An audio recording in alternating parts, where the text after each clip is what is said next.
નમસ્કાર વાલા વિદ્યાર્થી મિત્રો, હું કનુભાઈ ગુરુજી આપ સૌનું હાર્દિક સ્વાગત કરું છું. વિદ્યાર્થી મિત્રો, આજે આપણે પ્રકરણ 8 ત્રિકોણમિતિનો પરિચય એનું ઉદાહરણ 10 શીખીશું. અને વિદ્યાર્થી મિત્રો, તમે મારી ચેનલ પર નવા હોય તો ચેનલને સબસ્ક્રાઇબ કરી દેજો. ઉદાહરણ 10 સાબિત કરો કે sec a પહેલા કૌંસમાં 1 sin a બીજા કૌંસમાં sec a tan a બરાબર 1. અહીંયા આપણે ડાબી બાજુ બરાબર જમણી બાજુ સાબિત કરવી છે.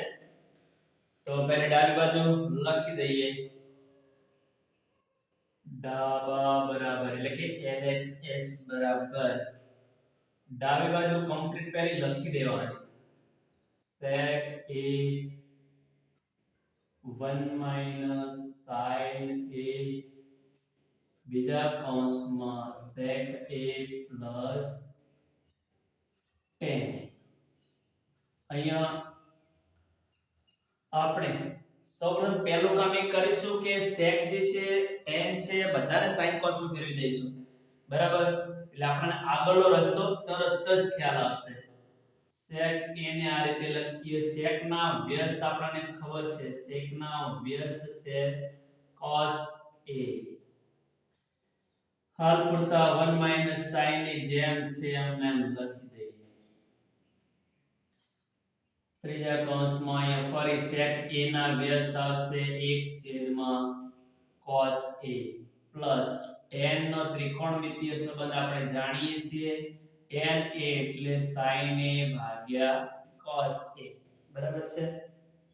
હવે આગળ સાદુરૂપ આપીએ તો અહીંયા 1 sin a છે ને આખો કૌંસ, જો આ ત્રણે ત્રણ કૌંસો છે ગુણાકારનો સંબંધ છે, તો આને આપણે એક સાથે ગુણીએ.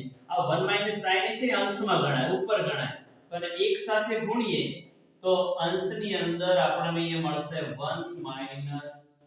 sin. બરાબર છે. અને cos a જે છે છેદમાં m ના m લખી દઈએ. આખો કૌંસ જ કરી દઈએ. ચલો, અહીંયા બંનેનો છેદ ઓલરેડી સરખો છે તો અંશનો સરવાળો થઈ શકે 1 sin a. બરાબર. હવે અહીંયા બંને કૌંસ વચ્ચે ગુણાકારનો સંબંધ છે, તો અંશ અંશનો ગુણાકાર છેદ છેદનો ગુણાકાર. આ પહેલા છેદ છેદનો ગુણાકાર કરી દઈએ, પછી અંશ હું તમને સમજાવું. છેદની અંદર cos a ગુણ્યા cos a એટલે અહીંયા આપણને મળી જશે cos વર્ગ a. હવે જો અંશની અંદર કેવું છે, અહીંયા પહેલું પદ સમાન છે, બીજું પદ સમાન છે, અને બંનેની વચ્ચેના ચિહ્નો છે જુદા જુદા છે. તો આવું જે છે એક નિત્ય સમજાણીએ છીએ.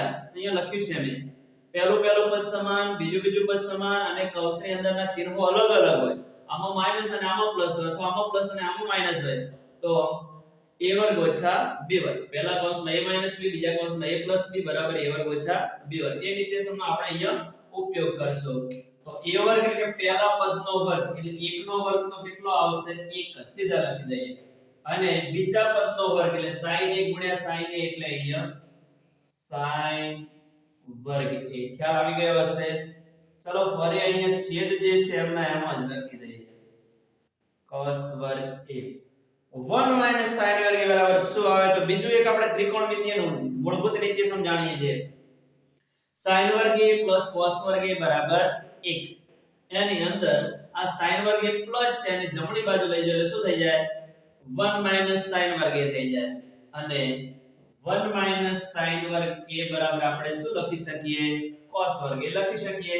તો 1 sin વર્ગ a ની જગ્યાએ લખી દઈએ અહીંયા cos વર્ગ a.